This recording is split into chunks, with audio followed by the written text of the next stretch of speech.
ഭക്തജനങ്ങളെ, ശ്രദ്ധയോടെ കേൾക്കുക. കാലത്തിൻ്റെ പ്രവാഹങ്ങൾക്കും യുഗങ്ങളുടെ മാറ്റങ്ങൾക്കും അതീതമായി ദിവ്യമായ ഒരു ചൈതന്യം കുടികൊള്ളുന്ന പുണ്യഭൂമിയുടെ കഥയാണിത്. ഇത് കേവലം ഒരു ക്ഷേത്രത്തിൻ്റെ കഥയല്ല, മറിച്ച് പരാശക്തിയുടെ, ആദിമാതാവിൻ്റെ, പ്രപഞ്ചജനനിയുടെ വാത്സല്യത്തിൻ്റെയും ശക്തിയുടെയും അനന്തമായ ലീലാവിലാസങ്ങളുടെയും വിവരണമാണ്. യുഗങ്ങൾക്ക് മുൻപ് തന്നെ ഈ ഭൂമി പുണ്യമായിരുന്നു. കോലമഹർഷി എന്ന ദിവ്യനായ ഋഷിവര്യൻ തൻ്റെ തപസ് കൊണ്ട് ഈ മണ്ണിനെ പവിത്രമാക്കി. അദ്ദേഹത്തിൻ്റെ തപസ്സിൻ്റെ അഗ്നിയിൽ നിന്നാണ് ഈ പുണ്യഭൂമിക്ക് കോലാപുരം എന്ന ആദിനാമം ലഭിച്ചത്. ഋഷീശ്വരന്മാരുടെ തപസ്സിൻ്റെയും മന്ത്രോച്ചാരണങ്ങളുടെയും അലകൾ ഈ വനഭൂമിയുടെ ഓരോ അണുവിലും നിറഞ്ഞു നിന്നു. അങ്ങനെയുള്ള ഒരു പുണ്യസ്ഥാനം തന്നെയാണ് പ്രപഞ്ചശക്തിയായ ആദിപരാശക്തി തൻ്റെ ലീലകൾക്കായി തെരഞ്ഞെടുത്തത്. ആരാണ് ഈ മൂകാംബികാദേവി? അവൾ കേവലം ഒരു ദേവതയല്ല, മറിച്ച് എല്ലാ ദേവീദേവന്മാരുടെയും സ്രോതസ്സായ ആദിപരാശക്തിയുടെ മൂർത്തീഭാവമാണ്. പ്രപഞ്ചത്തെ സൃഷ്ടിക്കാനും നിലനിർത്താനും സംഹരിക്കാനും കഴിവുള്ള 3 അടിസ്ഥാന ശക്തികൾ ദേവിയിൽ സമ്മേളിക്കുന്നു.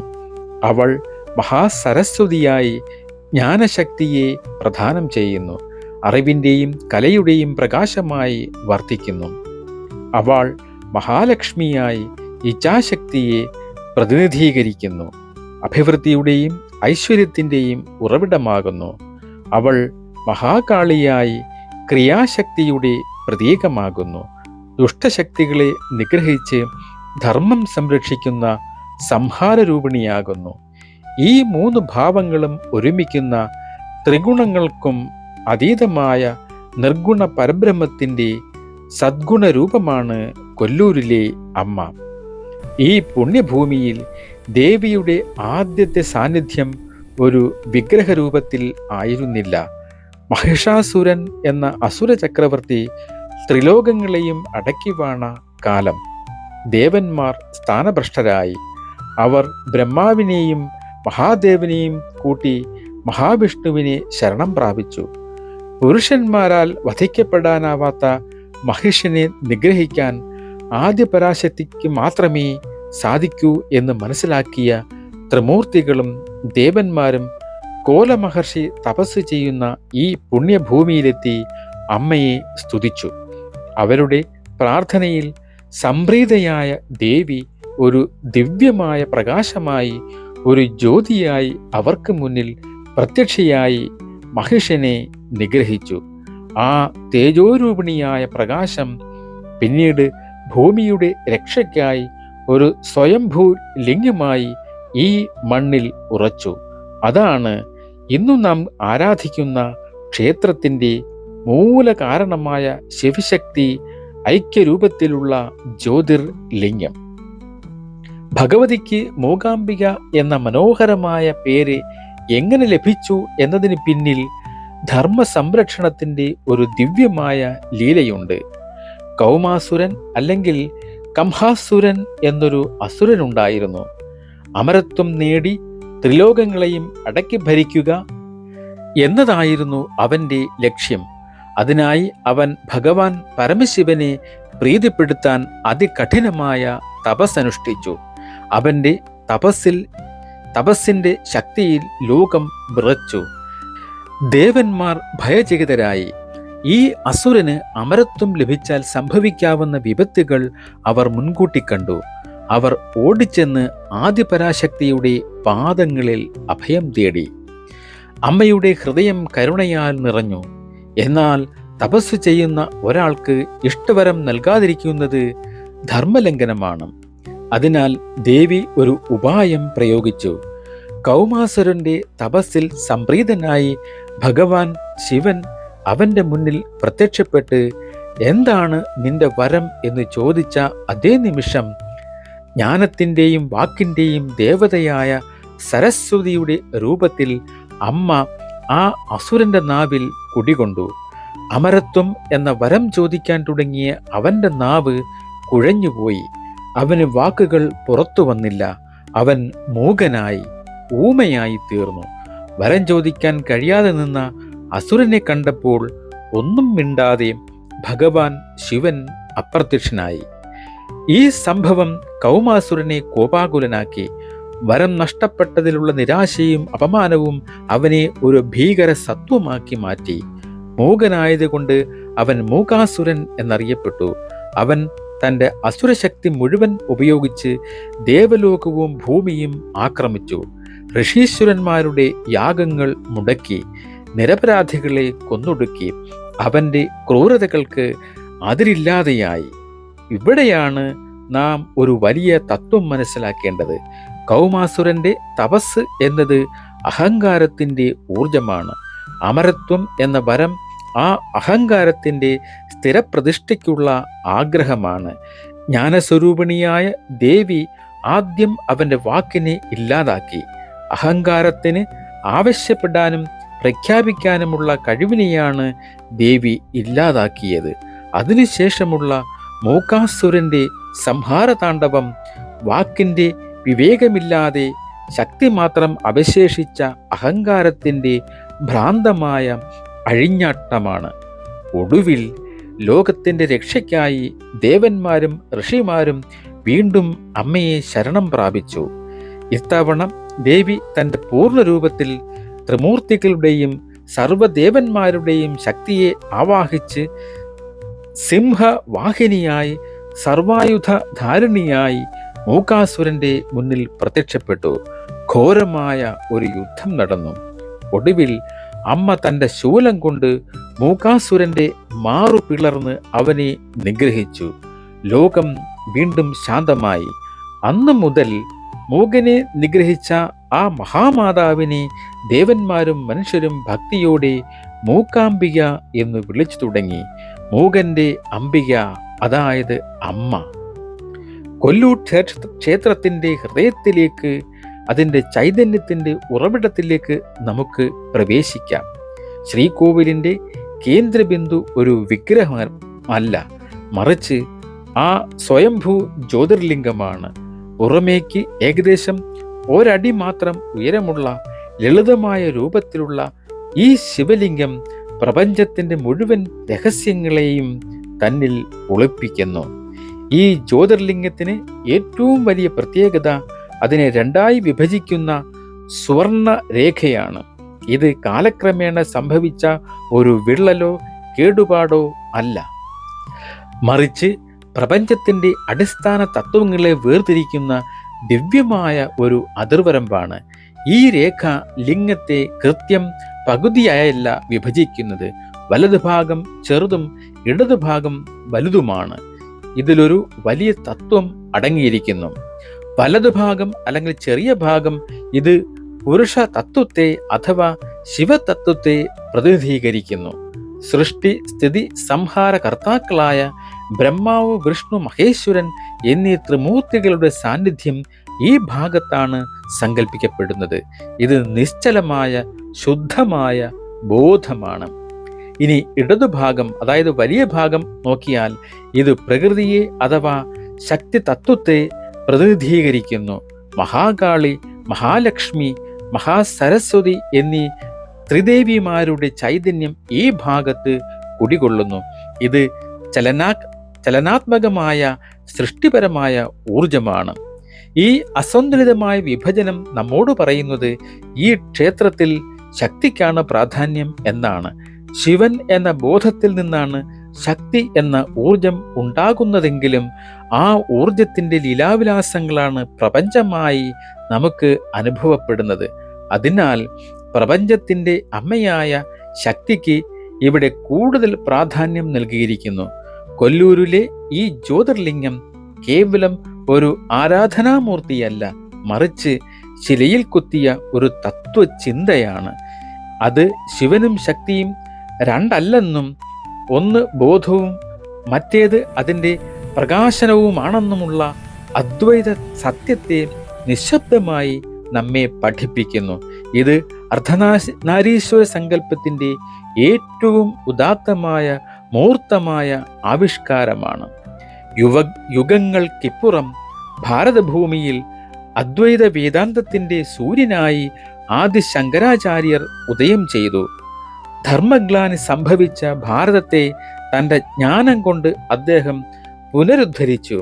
തൻ്റെ യാത്രക്കിടയിൽ ആചാര്യൻ കുടജാദ്രിയുടെ ദിവ്യമായ ശാന്തതയിൽ ആകൃഷ്ടനായി. അതിൻ്റെ ആത്മീയ പ്രഭാവം തിരിച്ചറിഞ്ഞ അദ്ദേഹം ആദി പരാശക്തിയുടെ ദർശനത്തിനായി അവിടെ കഠിനമായി തപസ്സാരംഭിച്ചു. ആചാര്യന്റെ നിഷ്കളങ്കമായ ഭക്തിയിൽ സംപ്രീതയായ ജഗദംബിക സർവജ്ഞാന സ്വരൂപിണിയായി വാഗ്ദേവതയായി അദ്ദേഹത്തിന് മുന്നിൽ പ്രത്യക്ഷപ്പെട്ടു. ആ ദിവ്യരൂപം കണ്ട് ആനന്ദാശ്രുക്കൾ പൊഴിച്ച ശങ്കരൻ അമ്മയുടെ പാദങ്ങളിൽ വീണ് നമസ്കരിച്ചു. തൻ്റെ ജന്മനാടായ കേരളത്തിലെ ജനങ്ങൾക്ക് അമ്മയുടെ അനുഗ്രഹം എപ്പോഴും ലഭ്യമാക്കാൻ അവിടേക്ക് കൂടെ വരണമെന്ന് അദ്ദേഹം അപേക്ഷിച്ചു. കരുണാമയിയായ അമ്മ ആ വാക്ക് സ്വീകരിച്ചു. പക്ഷേ ഒരു നിബന്ധന വെച്ചു. മകനെ, നീ മുന്നിൽ നടക്കുക. നിന്റെ പാദങ്ങളുടെ ശബ്ദം കേട്ട് ഞാനും, എൻ്റെ പാദസരങ്ങളുടെ ശബ്ദം കേട്ട് നീയും യാത്ര തുടരുക. എന്നാൽ ഒരു കാരണവശാലും നീ സംശയിച്ച് തിരിഞ്ഞു നോക്കരുത്. എപ്പോൾ നീ തിരിഞ്ഞു നോക്കുന്നുവോ ആ നിമിഷം ഞാൻ അവിടെ സ്ഥിരമായി കുടികൊള്ളും. ആചാര്യൻ സന്തോഷത്തോടെ സമ്മതിച്ച് കുടജാദ്രിയിൽ നിന്ന് യാത്ര തുടങ്ങി. അദ്ദേഹത്തിൻ്റെ പിന്നാലെ അമ്മയുടെ പാദസരങ്ങളുടെ കിലുക്കം, ആ ശബ്ദം ഒരു ദിവ്യ സംഗീതം പോലെ അദ്ദേഹത്തിന് ധൈര്യം നൽകി. അവർ മലയിറങ്ങി ഇന്നത്തെ കൊല്ലൂർ ക്ഷേത്രം സ്ഥിതി ചെയ്യുന്ന സ്ഥലത്തെത്തി. പെട്ടെന്ന് ആ പാദസരത്തിന്റെ ശബ്ദം നിലച്ചു. ഒരു നിമിഷത്തെ നിശബ്ദത. ആ നിമിഷത്തിൽ ജ്ഞാനത്തിന്റെ ആചാര്യനായ ശങ്കരന്റെ മനസ്സിലും മാനുഷികമായ ഒരു സംശയം ഉടലെടുത്തു. അമ്മ പിന്നിലുണ്ടോ, അതോ വഴി മാറിപ്പോയോ? ആ ആകാംക്ഷ താങ്ങാനാവാതെ അമ്മയുടെ നിബന്ധന മറന്ന് അദ്ദേഹം തിരിഞ്ഞു നോക്കി. അവിടെ തൊട്ടു പിന്നിൽ വാത്സല്യം നിറഞ്ഞ ഒരു പുഞ്ചിരിയോടെ അമ്മ നിൽക്കുന്നുണ്ടായിരുന്നു. തിരിഞ്ഞു നോക്കിയതിലൂടെ ആചാര്യൻ അമ്മയുടെ സ്ഥാനം അവിടെ ഉറപ്പിച്ചു. ദേവി സ്നേഹത്തോടെ പറഞ്ഞു, മകനെ, നീ നിബന്ധന ലംഘിച്ചു. അതിനാൽ ഞാൻ ഇനി ഇവിടെ ഈ കോലാപുരത്തിൽ കുടികൊള്ളും. ദുഃഖിതനായ ആചാര്യനെ അമ്മ ആശ്വസിപ്പിച്ചു. തൻ്റെ ശരീരം ഇവിടെ കുടികൊള്ളുമെങ്കിലും കേരളത്തിലെ ചോറ്റാനിക്കര ക്ഷേത്രത്തിൽ പ്രഭാതത്തിൽ നിർമാല്യ ദർശനത്തിനായി തൻ്റെ സാന്നിധ്യം നൽകുമെന്നും അമ്മ അദ്ദേഹത്തിന് വാക്ക് നൽകി. അങ്ങനെയാണ് കൊല്ലൂർ മൂകാംബികാദേവിയുടെ സ്ഥിരമായ വാസസ്ഥലമായത്. ആചാര്യൻ താൻ ദർശിച്ച അതേ രൂപത്തിൽ ചതുർബാഹുവായി ശംഖചക്ര വരദാഭയ മുദ്രയോടുകൂടിയ ദേവിയുടെ ഒരു പഞ്ചലോക വിഗ്രഹം അവിടെ നിർമ്മിച്ച് സ്വയംഭൂലിംഗത്തിന് പിന്നിൽ പ്രതിഷ്ഠിച്ചു. ഇന്ന് ക്ഷേത്രത്തിൽ നാം പിന്തുടരുന്ന പൂജാവിധികളും ആരാധനാക്രമങ്ങളും ചിട്ടപ്പെടുത്തിയതും ജഗദ്ഗുരു ആദിശങ്കരാചാര്യർ തന്നെയാണ്. ഈ ഐതിഹ്യത്തിന് ഇന്നും ജീവനുണ്ട്.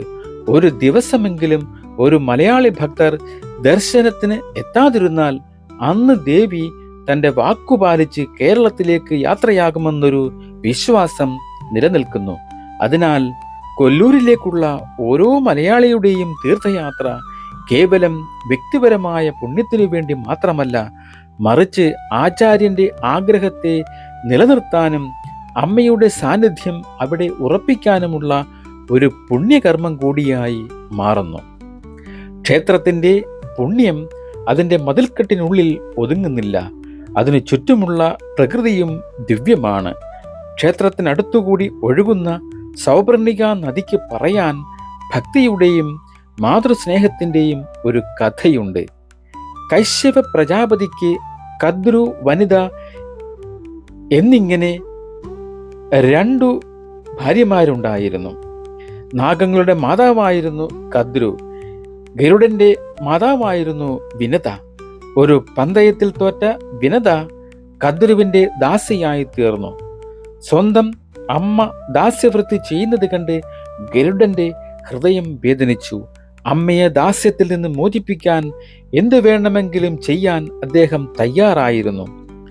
നാഗങ്ങൾ മോചനദ്രവ്യമായി ആവശ്യപ്പെട്ടത് ദേവലോകത്തു നിന്നും അമൃത് വരണം എന്നാണ്. ഈ കഠിനമായ ദൗത്യത്തിന് ശക്തിയും അനുഗ്രഹവും തേടി പക്ഷിരാജനായ ഗരുഡൻ അഥവാ സുപർണൻ, അതായത് മനോഹരമായ ചിറകുള്ളവൻ, കുടജാദ്രിയിൽ നിന്നുത്ഭവിക്കുന്ന ഈ നദിയുടെ തീരത്തെത്തി. അദ്ദേഹം ജഗന്മാതാവായ മൂകാംബികാദേവിയെ ധ്യാനിച്ച് കഠിനമായി തപസ്സാരംഭിച്ചു. അമ്മയോടുള്ള പുത്രന്റെ നിഷ്കളങ്കമായ ഭക്തിയിൽ സംപ്രീതയായ ദേവി ഗരുഡന് മുന്നിൽ പ്രത്യക്ഷപ്പെട്ട് അമൃത് നേടാനുള്ള ശക്തിയും അനുഗ്രഹവും നൽകി. തന്റെ പ്രാർത്ഥന സഫലമായതിൽ സന്തോഷിച്ച സുപർണൻ താൻ തപസ്സനുഷ്ഠിച്ച ഈ പുണ്യനദി തൻ്റെ പേരിൽ അറിയപ്പെടണമെന്ന് അമ്മയോട് അപേക്ഷിച്ചു. ദേവി ആ അപേക്ഷ സ്വീകരിച്ചു. അന്നു മുതൽ ഈ നദി സുപർണന്റെ നാമത്തിൽ സൗപർണിക എന്ന് അറിയപ്പെട്ടു. ഗരുഡൻ തപസ്സിരുന്ന സ്ഥലം ഇന്നും ഗരുഡഗുഹ എന്നും അറിയപ്പെടുന്നു. ഈ നദിയുടെ പുണ്യം കേവലം ഐതിഹ്യത്തിൽ ഒതുങ്ങുന്നില്ല. കുടജാദ്രിയിലെ ഔഷധ സസ്യങ്ങൾ നിറഞ്ഞ വനങ്ങളിലൂടെ ഒഴുകുമ്പോൾ 64 പരം ദിവ്യമായ ഔഷധികളുടെ സത്ത് ഈ നദീജലത്തിൽ അലിയുന്നു എന്ന് വിശ്വസിക്കപ്പെടുന്നു. അതിനാൽ സൗപർണികയിലെ സ്നാനം ശരീരത്തെയും മനസ്സിനെയും ആത്മാവിനെയും ഒരുപോലെ ശുദ്ധീകരിക്കുന്നു. മാതൃത്വത്തിന്റെ പരമമായ ഭാവമായ ദേവിയെ ദർശിക്കുന്നതിന് മുൻപ് മാതൃഭക്തിയുടെ തീവ്രഭാവം കൊണ്ട് പവിത്രമായ ഈ നദിയിൽ മുങ്ങിക്കുളിക്കുന്നത് ഒരു പുണ്യ അനുഭവമാണ്. പ്രിയ ഭക്തരെ, ഈ ഐതിഹ്യങ്ങളെല്ലാം ഭൂതകാലത്തിന്റെ കഥകൾ മാത്രമല്ല, ഇവ ഇന്നും ഈ ക്ഷേത്ര സന്നിധിയിൽ ജീവിക്കുന്ന സത്യങ്ങളാണ്. കൊല്ലൂരിലെ അമ്മ കേവലം ഒരു ശിലാവിഗ്രഹമല്ല, മറിച്ച് അനുഗ്രഹം കൊണ്ട് അനുഗ്രഹം ചൊരിയുന്ന ഭക്തരുടെ വിളി കേൾക്കുന്ന ജീവനുള്ള ചൈതന്യമാണ്. ദേവിയുടെ ഏറ്റവും പ്രധാനപ്പെട്ട ഭാവം സരസ്വതിയുടേതാണ്, അറിവിൻ്റെയും വിദ്യയുടെയും അമ്മ. അതുകൊണ്ടാണ് അക്ഷരലോകത്തേക്ക് പിച്ചവയ്ക്കുന്ന കുരുന്നുകൾക്ക് ആദ്യാക്ഷരം കുറിക്കാൻ ഭാരതത്തിലെ ഏറ്റവും ശ്രേഷ്ഠമായ സ്ഥലമായി കൊല്ലൂർ കണക്കാക്കപ്പെടുന്നത്. വിദ്യാരംഭം നാളിൽ ആയിരക്കണക്കിന് കുരുന്നുകളാണ് അമ്മയുടെ മുന്നിൽ നാവിലും അരിയിലും ഹരിശ്രീ എഴുതി അറിവിന്റെ ലോകത്തേക്ക് പ്രവേശിക്കുന്നത്. മൂകാസുരന്റെ വാക്കിനെ നിയന്ത്രിച്ച അതേ ദേവി ഇന്ന് തൻ്റെ കുഞ്ഞു മക്കളുടെ നാവിൽ വാക്കിന്റെ അമൃത് നൽകി അനുഗ്രഹിക്കുന്നു. ഇതിൽ പരം മനോഹരമായ ഒരു കാവ്യനീതി എവിടെയാണ് നമുക്ക് കാണാൻ സാധിക്കുക? നവരാത്രി കാലമാണ് കൊല്ലൂരിലെ ഏറ്റവും വലിയ ഉത്സവം. ആ 9 ദിനങ്ങളിലും ക്ഷേത്രം ഭക്തിയുടെ ഒരു സാഗരമായി മാറും. വിശേഷാൽ പൂജകളും മഹാചണ്ഡികാ ഹോമവും പുഷ്പരഥോത്സവവും എല്ലാം ചേർന്ന് ഭക്തർക്ക് ഒരു ദിവ്യാനുഭവം സമ്മാനിക്കുന്നു. ജാതിമത ഭേദമന്യേ എല്ലാവർക്കും അമ്മയുടെ സന്നിധിയിൽ പ്രവേശനമുണ്ട്. അവൾ ലോകത്തിൻ്റെ മുഴുവൻ അമ്മയാണ്. ദേവിയുടെ സാന്നിധ്യം നിരന്തരമായ ഒരു പ്രവാഹമായി നിലനിർത്തുന്നത് അവിടുത്തെ നിത്യപൂജകളാണ്. പുലർച്ചെ 5 മണിക്ക് നിർമ്മാല്യ ദർശനം മുതൽ രാത്രി 9 മണിക്ക് അത്താഴപൂജയും കഷായ തീർത്ഥവും നിവേദ്യവും കഴിഞ്ഞ് നടയടയ്ക്കുന്നതുവരെ ഓരോ യാമത്തിലും ദേവിയെ സ്തുതിച്ചുകൊണ്ടും ആരാധിച്ചുകൊണ്ടും ഇരിക്കുന്നു. ഈ പൂജാക്രമം മനസ്സിലാക്കുന്നതിന് ഓരോ ഭക്തനും തൻ്റെ ദർശനം കൂടുതൽ അർത്ഥപൂർണമാക്കാൻ സഹായിക്കും. പുലർച്ചെ 5 മണിക്ക് നിർമ്മാല്യ ദർശനം അഭിഷേകമാണ്. അതായത് തലേ ദിവസത്തെ അലങ്കാരങ്ങൾ മാറ്റി സ്വയംഭൂലിംഗത്തിൽ അഭിഷേകം നടത്തി ദേവിയെ ദർശിക്കുന്ന പുണ്യമുഹൂർത്തമാണ്. 6:30 രാവിലെ 6:30 ദന്തധാവന പൂജയാണ്. ഉഷപൂജ എന്ന് പറയും. ദേവി പല്ലുതേച്ച് പ്രഭാത കൃത്യങ്ങൾ നിർവഹിക്കുന്നു എന്ന സങ്കല്പത്തിലുള്ള പൂജ. രാവിലെ 7:30 പഞ്ചാമൃതാഭിഷേകമാണ്. തേൻ, പാല്, തൈര്, നെയ്യ്, ശർക്കര എന്നിവ കൊണ്ടുള്ള അഭിഷേകം. 8 മണിക്ക് ഉഷ ശിവേലിയാണ്. ദേവിയുടെ തിടമ്പ് ക്ഷേത്രത്തിന് ചുറ്റും എഴുന്നള്ളിക്കുന്ന ചടങ്ങാണ്. 11:30 മുതൽ 12:30 വരെ ഉച്ചപൂജയാണ്. മഹാമംഗളാരതി അല്ലെങ്കിൽ ഉച്ചശീവേലി എന്നൊക്കെ പറയും. ദിവസത്തിലെ പ്രധാന പൂജകളിൽ ഒന്നാണിത്. 1:30 മുതൽ 3 മണിവരെ, വൈകിട്ട് 3 മണിവരെ നട അടയ്ക്കലാണ്. ദേവിയുടെ വിശ്രമ സമയമാണ് ഈ സമയം. വൈകിട്ട് 6:30 പ്രദോഷ പൂജയാണ്, മഹാദീപാരാധന. ദീപങ്ങളുടെ ശോഭയിൽ ദേവിയെ ആരാധിക്കുന്ന മനോഹരമായ ചടങ്ങാണ്. സലാം മംഗളാരതി ഇതിൻ്റെ ഭാഗമാണ്. വൈകിട്ട് 7:30 അത്താഴ പൂജ, ദിവസത്തെ അവസാനത്തെ പ്രധാന പൂജയാണ്. 8:15 രാത്രി 8:15 അത്താഴ ശീവേലി. ദേവിയെ സരസ്വതി മണ്ഡപത്തിലേക്ക് എഴുന്നള്ളിക്കുന്നു. രാത്രി 9 മണിക്ക് കഷായ തീർത്ഥം നൽകിയതിനു ശേഷം നട അടയ്ക്കുന്നു. ഔഷധ ഗുണമുള്ള കഷായം ദേവിക്ക് നിവേദിക്കുന്നു. ഇത് ഭക്തർക്ക് പ്രസാദമായും നൽകുന്നു. വിശേഷ ദിവസങ്ങളിൽ ഈ സമയക്രമത്തിൽ ചില മാറ്റങ്ങളൊക്കെ വരാറുണ്ട്. അതുകൊണ്ട് ഭക്തജനങ്ങളെ, കൊല്ലൂർ മൂകാംബികയുടെ ഐതിഹ്യം കേവലം കെട്ടുകഥകളല്ല, അത് പ്രപഞ്ച സത്യങ്ങളുടെ പ്രതീകാത്മകമായ ആവിഷ്കാരമാണ്. അഹങ്കാരത്തിനുമേൽ ജ്ഞാനം നേടുന്ന വിജയത്തിന്റെ കഥയാണ്. ശിവനും ശക്തിയും ഒന്നാണെന്ന അദ്വൈത സത്യത്തിന്റെ പ്രഖ്യാപനമാണത്. ഒരു ഭക്തന്റെ നിഷ്കളങ്കമായ പ്രാർത്ഥനയ്ക്ക് മുന്നിൽ മഹാശക്തി പോലും വഴങ്ങുമെന്ന വാത്സല്യത്തിന്റെ സാക്ഷ്യമാണത്. ആ അമ്മയുടെ പാദങ്ങളിൽ സ്വയം സമർപ്പിക്കുക. അറിവും ഐശ്വര്യവും ആരോഗ്യവും നൽകി ആ ജഗദംബിക നമ്മെ ഓരോരുത്തരെയും അനുഗ്രഹിക്കട്ടെ. സർവമംഗളമംഗല്യേ ശിവേ സർവാർത്ഥ സാധികേ ശരണ്യേ ത്രംബകേ ഗൗരേ നാരായണീ നമോസ്തുതേ.